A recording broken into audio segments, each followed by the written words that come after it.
Common fish tank problems would be your fish are sick, they're not eating, the fish's eyes are cloudy, just general health concerns of the fish. To fix that or to solve those problems, you got to look a little bit deeper. Let's find the exact cause. Let's see what's wrong with the fish. Is it clamp fins? Is it white spots? So you, the person who's taking care of your fish tank, are going to be the best person to solve your own problems. What you do is look at the symptoms and then call a store and tell them what the symptoms are, or go to a fish store and try to get the appropriate medicine.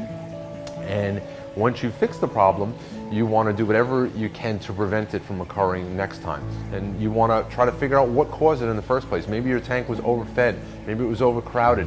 Any of the things that would result in fish being stressed or sick will result in immune systems being compromised, and that's how fish get sick. And it's going to keep happening and happening if you don't adhere to the basic principles of aquarium keeping.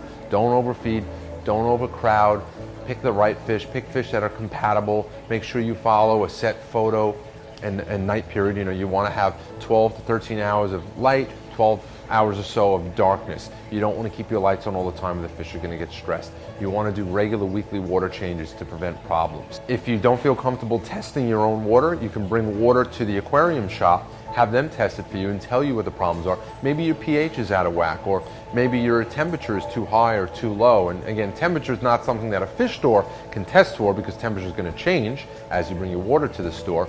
But your ammonia, your nitrite, your pH, your hardness, all these things can be tested at an aquarium store, and they can tell you if your levels have gone out of whack.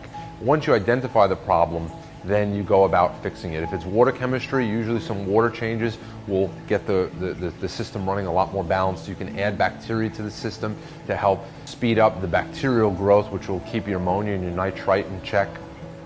Cleaning the filtration in manners so you don't shock the system will be beneficial to curing problems. Basically, you want to create a very, very good water environment for your fish. You want your water levels, the levels to be perfect, so that your fish have every chance for their immune system to function as they're supposed to. That being said, just look at the symptoms on the fish. You know, the fish will tell you what's wrong with them. I mean, if you see that their fins are clamped, a lot of times it's ammonia. If there's spots in the fish, they have a parasite that can be treated with regular copper or any kind of medication. So you go to the store, tell them the symptoms, and they should be able to give you the advice to cure your problems.